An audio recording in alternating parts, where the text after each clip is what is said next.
And welcome back to the From the Nosebleeds podcast, season 3, episode 43. Thomas Pocrnic, Thomas Coburn, and producer Paolo Gismondi, as always, here to preview the championship weekend in the NFL, the conference championship weekend. Coburn, what's going on, man? I don't know. I got to say, though, maybe one of the strongest intros you've ever done. Really? You think so? A lot of energy. It was a good start. You know why? Because some would say I'm feeling like Aaron Rodgers right now. I've recently been immunized, and I'm just feeling it course through my veins. I'm really excited to get into things today. Last week was the greatest week ever. I hope this week's good. We got other news to talk about today. So Coburn, how are you?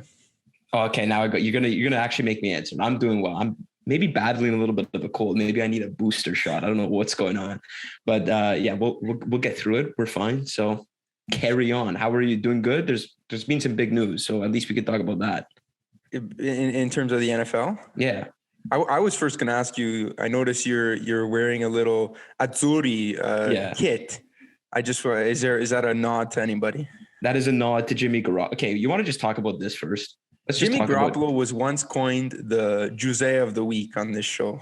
And the only one in the league. Yeah, he's just such a great guy. He's from Woodbridge, so it's good. Not really. But, we'll go with that. No, it's actually been it's pretty interesting to see, but it's like, you would think Jimmy Garoppolo killed somebody. Like, everybody's just ripping him apart in the media. It's like, okay, everybody gets that he's not a tier 1 quarterback. Yeah. Everybody knows that he's not that guy that's going to throw for 350 and win a playoff game. Okay. But like at a certain point, it's like, what was it? 3 minutes left on the clock. He led them down to beat Green Bay. Somebody's got to give him some credit. So I will not speak any slander on Jimmy G's name. And I wore the Italy jersey because I don't have a 49ers jersey. So as support. You don't have a 49ers jersey yet until you're Deebo Samuel. Right. Yes.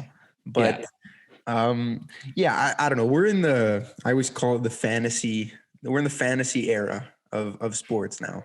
So if you're not throwing for 300 yards and 3 touchdowns, it's like, okay, how can you be good? That's the way people view quarterbacks now, which is, it's a shame. And yeah, Jimmy G's not amazing by any means, but he's getting the job done. So hats off to him. And hey, the 49ers are playing. It's your 49ers versus my Rams in the NFC. I guess so. Is that it? This is huge. Even though I've been off the Rams wagon, but I was the first one to ever board the wagon when Stafford was traded. But yeah, before we get into this weekend's games, we have coaching news this morning in Nathaniel Hackett being hired by the Denver Broncos. We have Big Ben Roethlisberger. I mean, it was pretty official, but he officially announced his retirement. So we'll start off with Hackett. He gets the Denver job, Packers offensive coordinator. That sort of sparked everyone thinking, okay, Aaron Rodgers is going to Denver. Davante Adams is going to go with him. What do you think is going to happen there? I don't know about Davante Adams, but I'm sure that there's no way that's not part of the process of Denver hiring. Is like, if this gives us a better shot at landing, I feel like it could happen. Maybe Denver thinks it does, but I feel like it could happen. Now, does Rodgers want to go play in that division? That division's death if he goes there. It already is. It's the second best division, let's say. If he goes there, it's 100% the best in football. I'd love to see it. I think my 2 favorite spots for him to go would probably be Denver and Denver's clear 1 to me, actually. I don't even put the Raiders, and it's in the same division too. Yeah, that'll be interesting too. We'll see what happens with Derek Carr there. But yeah, I think what are you going to say, right? It's tough you can criticize, you look at the positive and negatives of any hire, but it's like, oh, how much of that was just Rodgers and like LaFleur even? We'll see. Who knows, really? I think it'll work out though, even if they don't get Rodgers. I like the hire. Yeah, to me, I struggle with the Davante Adams one just because I strictly think Green Bay's just going to tag him and then do whatever they can to retain Rodgers. I'll die on this hill. I don't think that Rodgers will have a better chance at winning another Super Bowl anywhere else but Green Bay. I still think that's the best place for him. I know they're going to lose some guys probably because they don't really have a great cap situation, but regardless, I don't know. Maybe it's just him. He doesn't care about the best chance to win. He just wants to get out strictly because he's not happy with the organization anymore. I know Green Bay is not the most flattering place to live if you're making $40 million a year. No offense to the great state of Wisconsin. Great place there. I've been there. Yeah. Just beautiful, great people, real nice town. But maybe Rodgers wants I mean, to me, that would point to him going to like an LA or a San Fran or something. But like Denver, maybe he's into skiing and in his time off. Who knows? I don't think anyone knows what's going on in his head except for maybe his buddy Pat McAfee. There you go. Yeah. I don't know if he's still like, how cool would that be? Because players now, everything gets leaked on Twitter. I think if Rodgers wants to control his own narrative and everything, I think it would be really cool if he announced it live on a show where he's going, kind of like a LeBron James decision type thing. Well, I mean, it's going to be a trade though. So he'd have Does he not have a player option where he can just opt out of his contract and just go wherever he wants? I'm pretty sure when all this was going down last offseason, he renegotiated. Oh, okay. Deal, maybe it was that. So then. he could just completely. All right. If he wants to leave, he can go. I'm not entirely sure. No Aaron Rodgers contract expert over here. But the Hackett news is definitely intriguing. And of course, that's the first thing people think of because Denver's been the destination pretty much from day one. I remember it was San Fran when it first came out. But Denver's been a big Aaron Rodgers spot from the get-go, and rightfully so because they got a great roster. And hopefully, I mean, if it does happen, I think the receivers in Denver will get some love now because I think they got a ton of talent there that's just being wasted. Yeah, Jude. I actually traded for Jerry Jeudy in fantasy last season, and I ended up dropping him. I dropped him 2 weeks later. It was just a disaster. But yeah, no, they have a good core, like pretty much every single positional group outside quarterback is at least a B in my eyes, and that screams like, to me, they're kind of like the Colts. They just haven't had the quarterback as well. So interesting times. I'm sure this won't be the last time we talk about Aaron Rodgers. But we'll move on. Now we'll go to Big Ben Roethlisberger retiring after 18 seasons in the NFL, all 18 with the Steelers. Very interesting stat I've read this morning, and this may or may not surprise you. The longest tenured quarterback in the AFC now is, I'll give you a guess at who you think it is. The longest tenured? With one team, obviously. Well, yeah. Running through divisions here. Give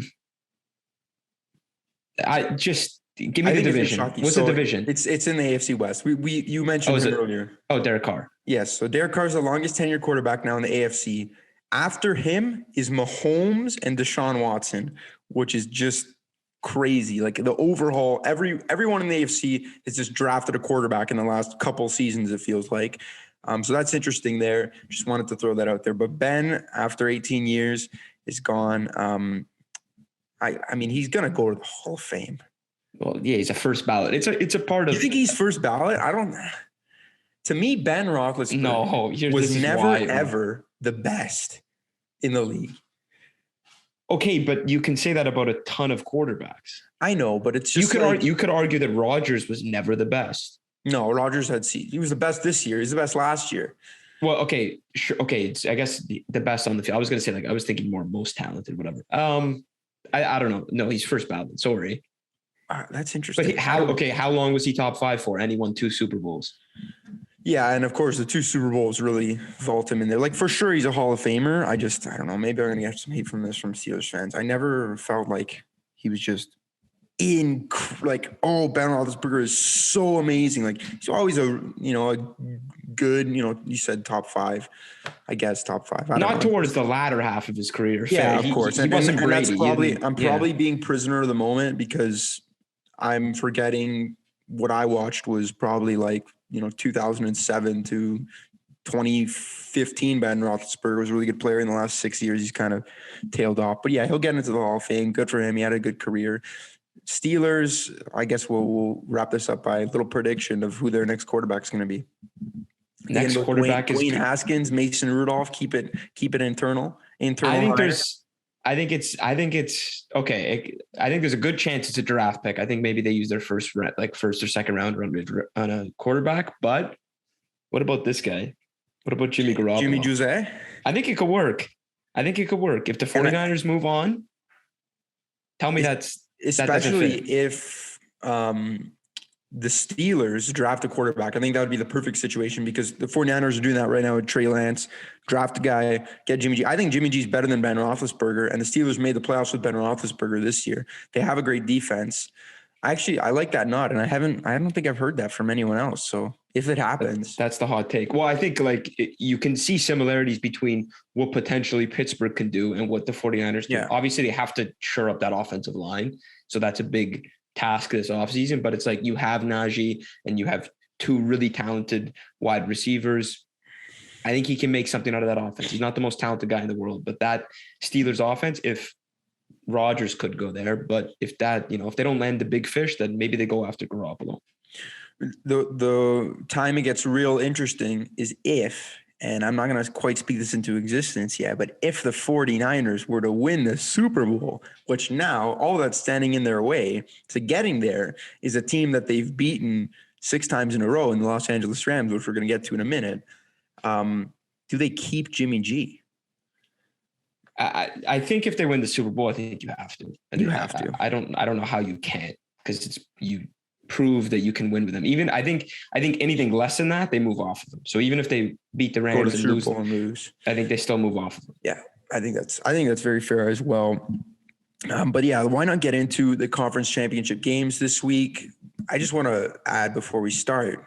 So wild card round, we were both 4-2 against the spread. Last week we picked every game, and we also did a total pick, so our over-unders. Both of us scorching hot 4-1. We're both 8-3 after 2 weeks in the playoffs. Really feeling it right now. But yeah, we got 3 games left to predict. And I mean, the Super Bowl, we're going to pretty much take every single prop bet and guess it. But the NFL put the NFC game at 6:30. Yep. They definitely were thinking it was going to be Brady and Rodgers. And now I personally think it may have kind of backfired because maybe the AFC and game is has a little bit more star power. But I think both the games are going to be very good. We'll start with the AFC. Chiefs and Bengals. Chiefs are 7-point favorites against a team that they lost to just a month ago. What are your initial thoughts on this one? It feels like the line is completely wrong. Yeah. Which means it's probably right. Yeah. Which means the Chiefs probably win by 10. But I don't know. It's going to be interesting. I mean, if you look at the 4 teams that are left, we'll just focus on these 2 because we're talking about it. It's like the Bengals, it's like, how are they going to win? What's the biggest strength? And I think they just have game wreckers at wide receiver.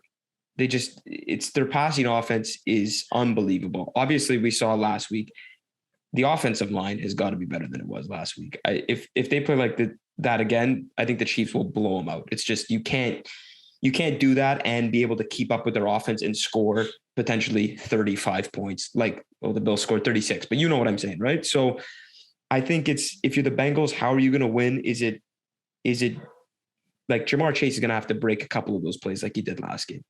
It's got to happen. You need big chunk plays like that. If the offensive line is not going to hold up, that's your only hope. Can the run game get going against the Chiefs? The Bills couldn't really run the ball too much. Can Mixon get going? I think that's a huge key. Obviously, at this point, the defense is almost like it doesn't even matter. Mahomes is going to score 30. So you just gotta play through that. Yeah, you got to play through that. You got to score more points. And then I think it's going to be a shootout. I think it's going to end up being pretty similar to last week in terms of both teams in the 30s. I like the Chiefs to pull it out in the end. I think they're too good right now.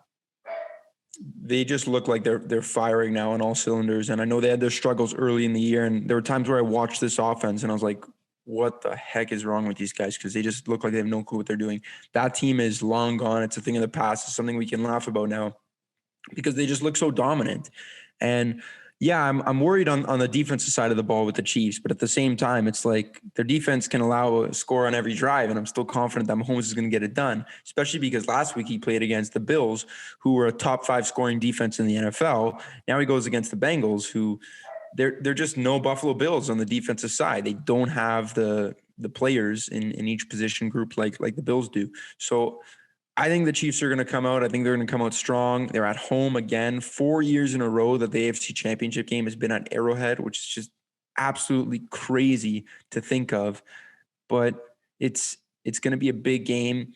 The Chiefs defense, I mean, you mentioned, Jamar Chase has to pick up these chunk plays. Last time he played them, he had over 250 yards and 3 touchdowns.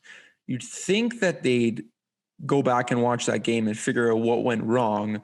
But the fact that they let Gabriel Davis have 200 yards and 4 touchdowns last week kind of leaves me a little concerned because hey, maybe they do figure out how to somewhat slow down Jamar Chase. But guess what? T. Higgins is lining up on the other side. You got Tyler Boyd in the slot. CJ Uzama, the greatest name in the NFL, is down the middle of the field. So the Chiefs are going to have their hands full on the defense side of the ball. I don't know if you saw the graph of Patrick Mahomes' heart rate.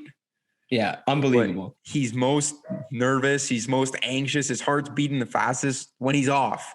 And I think that says two things. One, he's as cool as a cucumber when he's under center. And two, probably doesn't trust his defense very much. So I hope it's another shootout like we had on Sunday.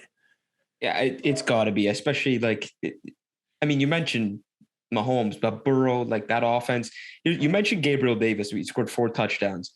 It's like, all respect to Gabriel Davis, obviously a talented receiver, but like T. Higgins, if Gabriel Davis, if you let their wide receiver do that to you, it's like, what is T. Higgins going to do? If it's a similar game plan of they completely shut down Stephon Diggs. What did he have? What was his stat line? He had one catch for 7 yards, 7 or 8 yards. And he had that one hit on the street. Yeah. There. Oh yeah, that's true. That was his best play of the game. I just think if he had like 10 catches for 150 yards, he wouldn't have bothered. He was probably so frustrated. So he just said, you know what? I've had enough of this guy already. He had to get into the action. Yeah. So, I mean, hey, if they do that, maybe it's if we were doing prop bets this week, maybe everything's over on T. Higgins. Maybe that's the thing. I don't know. We'll see. I mean, I know hindsight's 2020, but we should have just taken the over on everything a week ago because it was just like – when you watch games like that, I think I did say on the show, I think it's going to be a shootout. I don't know if I meant a shootout like that because that was just never before seen. But man, it's like, how did we not know this was going to happen? But here we are. It should be another fun one. I got to look at the total. I don't have it in front of me. I just know that the spread is 7. The total's 54.5. 54.5. Okay. So are we doing another week where we both have to pick a total? Oh, I think so. Yeah. Maybe since there's only 2 games, do we have to pick? Maybe we have to pick both totals. We have to pick totals. That's fair. We'll lock in the pick for this one now. I'll let you go first. I feel like we're on the same page here, but who knows? Sometimes you surprise me. Go first. I'm still making my decision. I thought I had made it, and now I'm second guessing. Okay. -7. I like the Chiefs plus 7. Oh, sorry. I like the Bengals plus 7. Okay. Yes, my mistake. I like the Bengals plus 7. I think it's a little, I can see the Chiefs winning. And I mean, last week was crazy close and the Chiefs ended up winning by 6. If the line was, -5, we would have said, oh, it's so disrespectful to the Bills. Yeah. Bills still lost by more than 5 points. That's just how the game went. So I think it's going to be a close game. I could see the Chiefs winning by a score, but I don't want to bet against Joe Burrow right now. It's just, he's proving he's that guy. I'm not saying they're going to win, but I'll definitely take them, within a touchdown. For the integrity of the show, I won't speak another word because you took the Bengals plus 7 until you put the glasses on. Yeah, you have to. You have to. If you're gonna pick the Bengals, you got to put the Burrow glasses on. I'm taking the Bengals plus 7, and I also want to say, Kat, if you're watching, you left these at my house. You brought them on Tuesday for the podcast. They're still here, so they're yours now. I'm putting them on just to pick the Bengals at plus 7. The Joe Shiesty glasses. I feel like now that they're on, I have to say the Bengals are going to win, but we don't pick money lines. We just pick against the spread. But go ahead, Bengals plus 7, and I'll take the over in the game. Oh, okay. So you're just rooting. You're rooting for Bills and Chiefs part 2, really. Yes. Close game over 54. All right, fair. I like it. I kind of like the Chiefs -7. I don't know why. I feel like everybody's going to be betting the Bengals plus 7, which means whatever. Take the other side. I'll take the Chiefs. I think it's going to be a close game for 3 quarters, but I think in the end, I think that offensive line, I don't know. I don't see it being able to hold up for a whole game. I mean, let alone if it can hold up for most of the game anyways, right? I think the Chiefs pull away maybe in the final quarter. I love Burrow. He's probably my favorite young quarterback. It's like, how can you not like the guy? He's just Tua. Seriously? Oh, okay. Actually, no. Yeah. Tua, Goff? Burrow. Is Goff a young quarterback? No. My favorite young quarterback. Yeah, my favorite young quarterbacks are Matthew Stafford, Jimmy Garoppolo. Yeah, no. Yeah, my favorite young quarterback's probably Burrow. Actually, no. Tua, just for you, he's my favorite. But thank you. Yeah, it's hard to bet against them. I'll take the Chiefs -7. How do you not take the over? Yeah, you might as well. Like, it's probably Because like even if it doesn't hit, whatever. But you have to take it's 54 and a half. Come on, Bengals are going to put up 27. Maybe the Chiefs put up 35. That's it. 35-27. I'll give you a final score too. 35-27. Yeah. Okay, that's fair. You're sweating away that spread pick if that's the final score. And you're going to need some field goals here and there.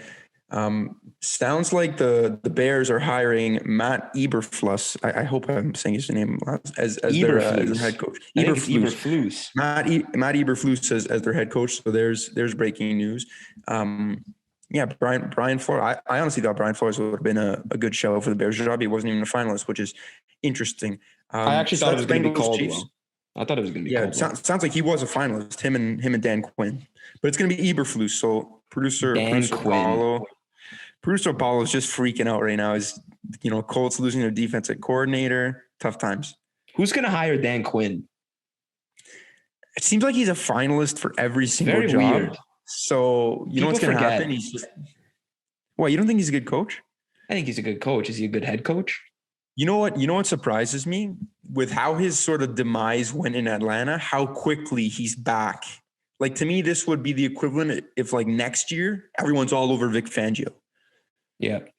I mean, I guess that's a little different because okay, Urban Meyer. Because Dan Quinn did go to a Super Bowl and he brought the Falcons to the playoffs for many years. But we'll see.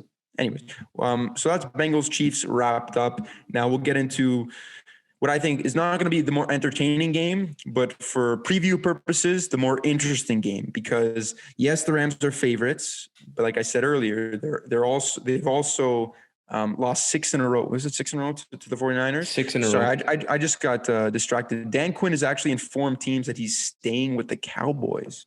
So that's interesting. Shout out to the Dallas Cowboys. What a great organization. All right, on to the series topic now, 49ers and Rams. I feel like, I mean, you're wearing the Azzurri jersey. You love Jimmy G, 49ers, underdogs once again on the road. Where's your head at with this one? I tell you what makes me most nervous about this game is that the fact that the 49ers have won 6 straight. Now, if that record was 4-2 or 5-1, I'd feel so much more confident. 6-0 scares me because you have to lose eventually. And the fact that the Rams were up 17-0 with 2 minutes left in the first half in week 18. And if the 49ers didn't win that game, like 49ers don't win that game, they're not here right now because they're not even in the playoffs. That's crazy to think about. And Sean Payton could still be coaching. Maybe Taysom Hill's on a miraculous run right now. In an alternate universe, the Saints are in the NFC Championship game. And there's another controversial pass interference call that puts the Rams in the Super Bowl. Also, before we really dive into this game, the Rams, you saw what they're doing with the tickets, right? Yes. Is it the worst fan base in all of sports?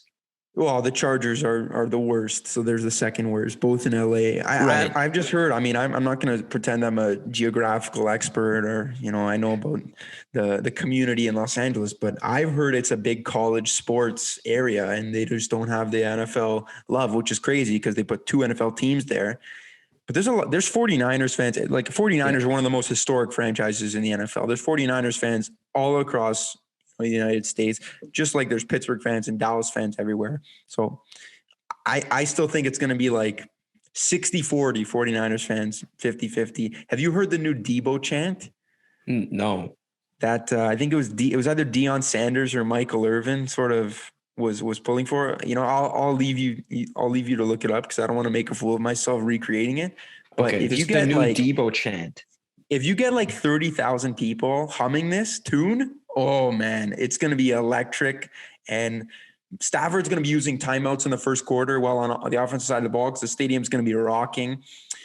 I don't know. I'm going back and forth on this game, but I like what you said because the Rams they're not underdogs because they're favored against, with the spread, but it's like they've lost 6 in a row. There's this whole McVay Shanahan narrative. I feel like they're going to break it. They're playing great football right now.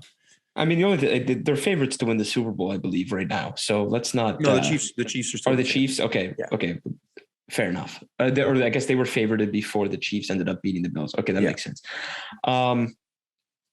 Here's the thing about the Rams. Here's what gives me, I want the 49ers to win. I'm okay. The 49ers are my pick to win this game. Here's what gives me hope though. Cause I know the Rams realistically, like they should win this game. You've lost 6 in a row. It's an NFC Championship game. It's like you made the trade for Stafford. You're the team that's supposed to win now. The 49ers necessarily were like, it was kind of a weird year. It kind of felt like it might be a bridge year and they might make the Super Bowl. The Rams, it's just what I saw last game. Obviously, Stafford, it wasn't even on him. It was just weird fumbles, the snap. That team tensed way up, and you saw them get nervous.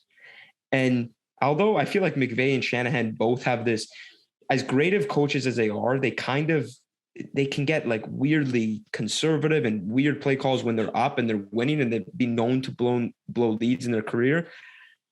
I didn't like what I saw from the Rams in the second half. They looked unorganized. It felt they were all tense. They had all this pressure on them. I think that the 49ers are going to come out. If they come out and get up to an early lead, I think they can settle the game down. That run game seems to always, the Rams might shut down other teams' run games, but the 49ers, Kyle Shanahan has figured it out. They can run the ball. It comes down once again. Can Jimmy Garoppolo make those 10 to 12 key throws? If he can, they're going to win. If he can't, it's all Rams. Yeah, I don't know. This game is, I'm going extremely, extremely back and forth. It's always tough when divisional opponents go at it in the playoffs because they know each other so well. They faced off twice this year. Like we said, the 49ers won both. The first one, like if we look back and sort of dissect each game, the first one was just complete domination from the 49ers. It was a one-sided affair. And that's sort of when maybe the Rams are frauds train left the station. The second one, I mean, the Rams, it's such a weird week because if you win your division. And the Cardinals were playing the Seahawks. So you kind of like to think, Cardinals being the better team, that they're going to take care of business. The Rams end up blowing the game away, and by a stroke of luck, the Cardinals end up losing a close one to the Seahawks, and you get the home field advantage in the playoffs, or at least for your first game. So I'm intrigued. I feel like you said, both coaches kind of get a little weird with leads. We saw Shanahan do it against the Cowboys. We saw McVay do it against the Bucs. It's almost like it's better if this game's a one-score game going into the fourth quarter and one team doesn't get too high or too low. I like the Rams to win. I do. I'm sort of rooting for Stafford. I know you're not. You want the Lions to have a better draft pick. I don't have any glasses or memorabilia to support Stafford, but I like the Rams to win. I think I'm leaning towards the 49ers at that plus 3.5 number, though. I think it's going to go down. You're splitting it right down the middle, eh? Yeah. I'm hedging myself in a way. Rams to win, 49ers to cover. Yeah, either way, you're going to be half right. So you predicted the score for Bengals Chiefs, so I'll give this one a crack. I'm going to say it's going to be 24-22. Weird number. 24-22. For the Rams. Here's the thing. Who has the best defense right now left in the playoffs? Yeah, probably 49ers. 49ers in my 49ers. Eyes. Yeah. Who has the best run game left in the playoffs? 49ers. Hey, those two things. They probably have the best offensive line left in the playoffs too. Now, on the other side, I mean, if you look at the Rams, they're probably the most balanced team left. They're probably the most balanced team across the board. Do everything well. I got to stick with the 49ers. I don't know. I think I like the over in this game. I like the over of 46. I think both teams are going to put up points. We saw it last time. Garoppolo was throwing the ball. The thing with Jimmy is like, the pick against the Packers, it's like he gets into trouble when he tries to be Josh Allen and Mahomes. Yeah. Stop rolling out to your right and just slinging the ball. It's like, you're not that guy. Now, you're not that guy, pal. Yeah. Yeah, exactly. You're not that guy. So, throws over the middle, get Ayuk going, my boy, get Kittle going, get that pass. If that passing game has any ounce of success, the 49ers are going to win this game, but it's so tough to predict. It's like last game, the special teams, the Packers basically bailed out the Niners and they won that game. Give me the 49ers. running the ball all day at home on the road. So I'll take the 49ers plus 3.5. I'll take the over of 46. I'll give another exact score because why not? We'll go for bonus points.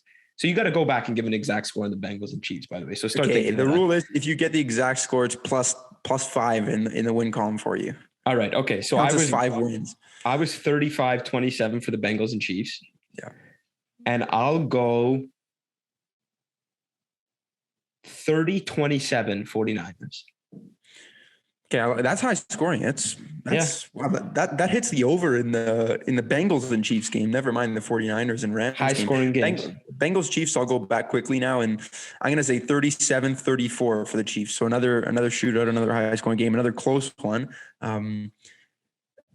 It was interesting when you mentioned, 49ers pass game. You mentioned your boy Ayuk and even Kittle. You didn't mention your favorite player, Deebo Samuel. And I think Deebo Samuel is going to be the most interesting part in not only how the 49ers use him here. We saw him pick up that crucial third down with his legs, but how the Rams try to stop him. Because if you watch the Rams and you watch specifically Jalen Ramsey, who many believe to be the best corner in the NFL, he doesn't shadow a player. The Rams don't play a lot of man coverage, and they don't move their corners around the field. He takes a side, and he's going to cover whoever's there. So I want to see how Shanahan moves Deebo around. I use him out of the backfield a ton against the Rams. Throw to him with screens, hand him off the ball, because the more you get him away from Jalen Ramsey, and in this case, it should be pretty easy to do because, like I said, they're not that man coverage team, the Rams. So I'm looking for him to have yet again another big day. He's been their playoff MVP, along with the likes of the defense side of the ball, Nick Bosa. But to me, that's a big storyline. And hey, we haven't seen him do it yet in the playoffs. But Staff, I don't know. He's been prone to throw some picks down the field, get maybe a little too aggressive. We'll see if he can deliver as the stakes get bigger and bigger. I'm not saying anything about Stafford interceptions because last game against the Bucs in one of our various football group chats, I kept saying the Stafford pick is coming. I'm not going to say anything. I'm just going to let it happen. I'm not going to say anything. I'm going to let the game unfold. I just hope the 40. I want the 40. Okay. Who do you want to see in the Super Bowl? I want to see the Rams. I do. I think it would be a good Chiefs? Story. Yes. Okay. Years ago, when they played on Monday Night Football, back when Jared Goff was considered the next big thing in the NFL, that was one of the greatest games ever. It was, I think, a top 5 highest scoring game ever on Monday Night Football. And I felt like that should have been the Super Bowl that year. And the Chiefs ended up losing to the Patriots when Dee Ford lined up offside, and that game was a disaster. But I felt like it should have been the Chiefs and Rams that year. The Rams had this incredibly potent offense. I think they're a different team now. They still have a good offense, but they do things differently. They have a better quarterback. They don't have Todd Gurley, but I would like to see Rams and Chiefs. I think that could be like another thriller, another Bills Chiefs type game. Yeah. One last thing. I want to see a rematch. 40. I mean, hey, that's a great storyline too. I want to see a rematch, and I want to see Jimmy G hit that throw to Emmanuel Sanders, but not actually Emmanuel Sanders. Maybe it's Ayuk or Deebo this time. One last thing about the 49ers and Rams. 49ers and Rams. I'm talking about the Chiefs. You know how you mentioned their four straight at home AFC championships? Yeah. You know that Brady never did that?